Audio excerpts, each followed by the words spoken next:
अहम बताया, क्योंकि इंफॉर्मेशन टेक्नोलॉजी और टेक्नोलॉजी ट्रांसफ़र के रूप में इस यात्रा को अहम आयाम स्थापित करने वाला बताया जा रहा है। और साफ तौर पर प्रधानमंत्री की इस यात्रा से दोनों देशों के जो रिश्ते हैं वो प्रगाढ़ होने की पूरी उम्मीद है। और प्रधानमंत्री के सिंगापुर की अगर हम बात करें तो ये 5वीं आधिकारिक यात्रा है। हालांकि जो प्रधानमंत्री लॉरेंस वोंग हैं उनके साथ सिंगापुर में पहली औपचारिक मुलाकात, ये आप जो तस्वीरें देख रहे हैं, भारतीय प्रधानमंत्री नरेंद्र मोदी की मुलाकात हुई है सिंगापुर के राष्ट्रपति के साथ। और टेक्नोलॉजी के मामले में सिंगापुर बहुत अहम है। और सिंगापुर के राष्ट्रपति थरमन शनमुगरत्नम के साथ उनकी ये मुलाकात हुई है।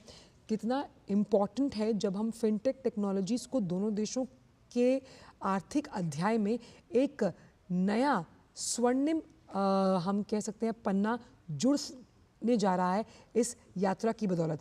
सेमीकंडक्टर्स की हम बात कर रहे हैं, हम मैन्युफैक्चरिंग की बात कर रहे हैं, हम यहाँ पर बात कर रहे हैं कि किस तरह से फिनेंशियल टेक्नोलॉजीज़ को जब टेक्नोलॉजी का साथ मिलता है उस लिहाज से कितना अहम हो जाता है। तो सिंगापुर की यात्रा इस लिहाज से बेहद अहम रही। और प्रधानमंत्री ने सिंगापुर को विकासशील देशों के लिए प्रेरणा बताया है।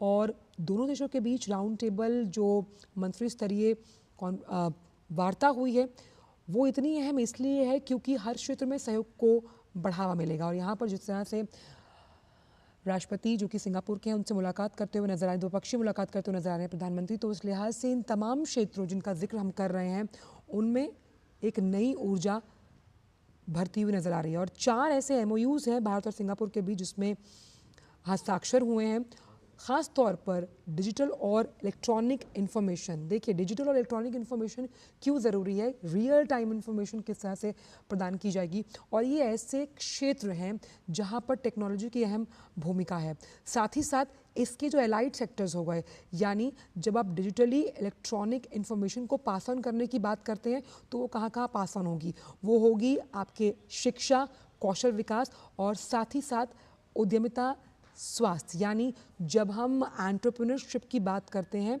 वो भी हेल्थ सेक्टर में, हेल्थ सेक्टर जो कि किसी भी देश के लिए प्रायोरिटी होता है, तो उस लिहाज से सिंगापुर से क्या कुछ सीख सकता है भारत और भारत क्या कुछ दे सकता है सिंगापुर को।